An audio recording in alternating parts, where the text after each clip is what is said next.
তো এই যে এখানে কিছু টাকা দেখতে পারতেছেন।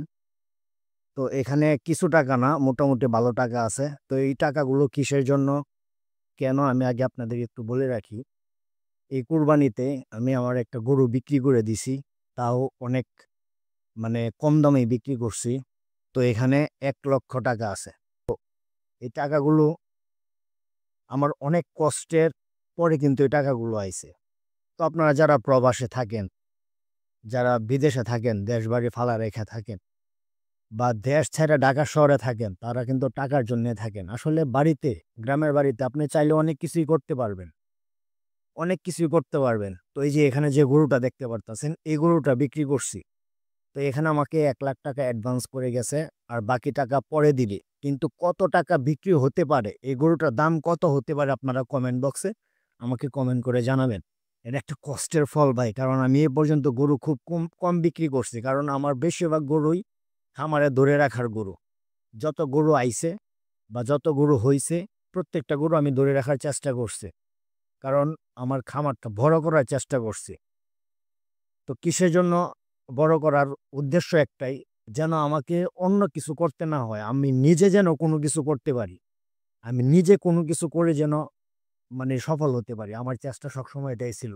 আসসালামু আলাইকুম ওয়া রাহমাতুল্লাহি ওয়া বারাকাতুহু। আশা করছি সবাই ভালো আছেন। কুরবানির গরু কেনার আগে যে সমস্ত বিষয় আপনার অবশ্যই মানতে হবে এবং জানা থাকতে হবে, না হলে কিন্তু আপনি স্বাস্থ্যকর গরু এবং সুস্থ গরু কিনতে পারবেন না। আর অসুস্থ গরু কিন্তু কুরবানি দেওয়া কোনো জায়েজ নেই। আপনি যে টাকাটা দিয়ে গরু কিনতেছেন, এই টাকাটা যেন উসল হয় এবং আপনার মন মতো একটা গরু হয় এবং আপনি যেন না ঠগেন, এই জন্যে আমি আজকের এই ভিডিওটা করা। আর এই ভিডিওতে আপনি কিন্তু সঠিক তথ্যগুলোই পাবেন যে কিভাবে গরু কিনলে আপনার টাকাটা কাজে লাগবে এবং আপনি ভালো একটা সুস্থ গরু কিনতে পারবেন। চলুন ভিডিওটি শুরু করা যাক। গরু কেনার আগে চোখ এবং নাক পরীক্ষা করুন। সুস্থ গরুর চোখ থাকবে উজ্জ্বল, নাক থাকবে ভিজা এবং পরিষ্কার থাকবে, এবং শরীর যদি ফলো করেন, শরীর থাকবে একদম টান টান এবং পশমগুলো থাকবে চকচকে, লোমগুলো একদম দাঁড়ানো অবস্থায় থাকবে। যে গরুর পশম উস্কো খুস্কো থাকবে এবং একটু ভাঙ্গা ভাঙ্গা মনে হবে, একটু দুর্বল মনে হবে, পশমগুলো মনে হচ্ছে যে ছুঁইলেই ঝরে পড়ে যাবে, এমন গরু কেনা উচিত নয়।